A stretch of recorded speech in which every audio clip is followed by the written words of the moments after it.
Assalamu alaikum. Bonjour à tous, je suis Ismail du blog Arabe Réussite et je vous souhaite la bienvenue dans un nouvel épisode de cette série de vidéos pour apprendre à lire l'arabe.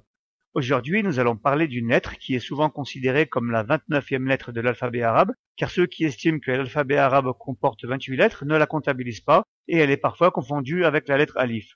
Il s'agit de la lettre Hamza que nous allons illustrer en étudiant le mot utilisé en arabe pour désigner une question. En arabe, le mot question se dit su'al, comme indiqué à droite de l'écran. Dans ce mot, vous reconnaissez en rouge en début de mot la lettre sin, en deuxième position en noir la lettre waw, en troisième position en vert la lettre alif, et en fin de mot la lettre lam. Ce qui nous intéresse aujourd'hui, c'est le petit signe qui est placé au-dessus de la lettre waw. Ce signe est en fait une lettre à part entière, la lettre Hamza, et la lettre waw lui sert uniquement de support et n'est pas prononcée. La lettre Hamza, dans la plupart des cas, a besoin du support d'une autre lettre pour être écrite et nous reviendrons sur ce point dans la suite du cours. Sa prononciation consiste à prononcer la voyelle qui lui est associée en la séparant bien du son produit par la lettre ou la voyelle qui la précède si ce cas se présente. A, I, OU. La prononciation de ces voyelles est produite par une légère contraction au bas de la gorge que vous pouvez constater en mettant la main sur votre gorge et en prononçant les voyelles A, I, OU.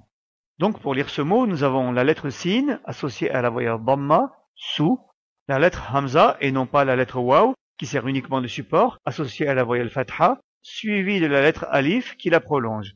Et pour finir, la lettre lam que nous prononcerons sans sa voyelle puisqu'on fait la pause à cet endroit. Sou-al, sou-al.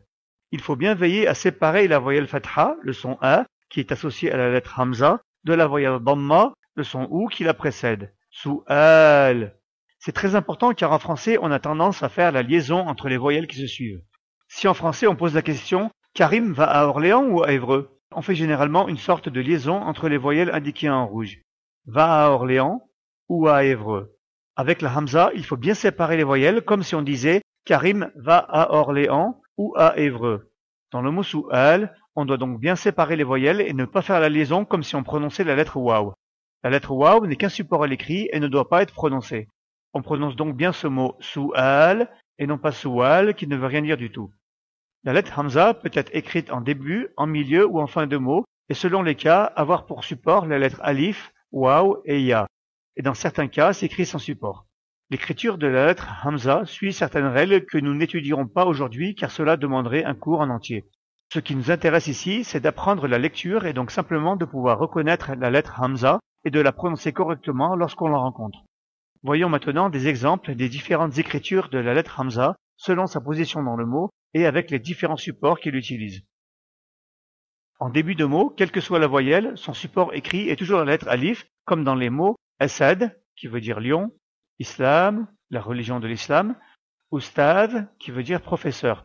Attention, nous avons vu dans les cours 5 et 7 que la lettre alif n'est pas une consonne et que quand elle est prononcée, elle ne sert qu'à prolonger la voyelle fatha, le son a, et n'est donc jamais associée à une voyelle.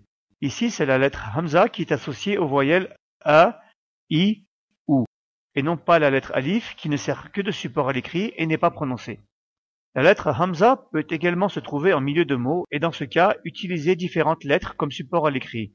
Sa'ala, qui correspond au verbe interroger, au passé, Ra'is, qui signifie président, Mas'oul, qui signifie responsable. Vous noterez ici que lorsque la lettre ya sert de support à la lettre hamza, comme dans le mot Ra'is, on n'écrit pas les deux points au-dessous de cette lettre. En milieu de mot, la lettre hamza peut également s'écrire parfois sans support, comme dans le mot Bara'a, qui signifie innocence. En milieu de mot, la lettre hamza peut également ne pas être associée à une voyelle et donc s'écrire avec le signe soukoun, comme dans les mots Ra's, qui signifie tête, ou bien bir, qui signifie un puits. Dans ce cas, il faut bien séparer les deux syllabes et ne pas dire ras, mais bien ra's, et ne pas dire bir, mais bien bir. En fin de mot, la lettre hamza s'écrit soit avec le support de la lettre alif, soit sans support. Bada'a, qui correspond au verbe débuter, au passé, sama'un, qui signifie le ciel, que j'ai prononcé ici volontairement avec le tanwin, qui double la voyelle finale dhamma, pour illustrer l'exemple d'écriture de la hamza en fin de mot sans support. Si on fait la pause, on ne prononce pas le tanwin et on dira donc sama, comme si on allait prononcer une voyelle à la suite, mais en s'arrêtant juste avant de la prononcer. Sama, et non pas sama. C'est le même cas pour le mot bari'un, qui signifie innocent. Si on fait la pause à la fin de ce mot, on le prononcera bari et non pas bari. Donc en conclusion, faites bien attention à bien prononcer la voyelle associée à la lettre Hamza sans faire la liaison avec la syllabe précédente.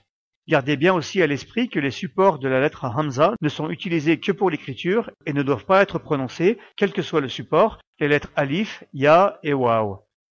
Voilà pour aujourd'hui, j'espère que vous avez aimé cette vidéo. N'hésitez pas à me laisser un commentaire si vous n'avez pas compris un point en particulier dans cette leçon ou dans un autre domaine en relation avec la langue arabe. Pour suivre les prochains épisodes de cette série, abonnez-vous à ma chaîne. Vous pouvez retrouver tous mes articles ainsi que d'autres formations sur le blog Arabe Réussite et être tenu informé de toutes les nouveautés en vous abonnant au compte Facebook et Twitter, dont les liens sont indiqués dans la description sous la vidéo. Wassalamu alaikum.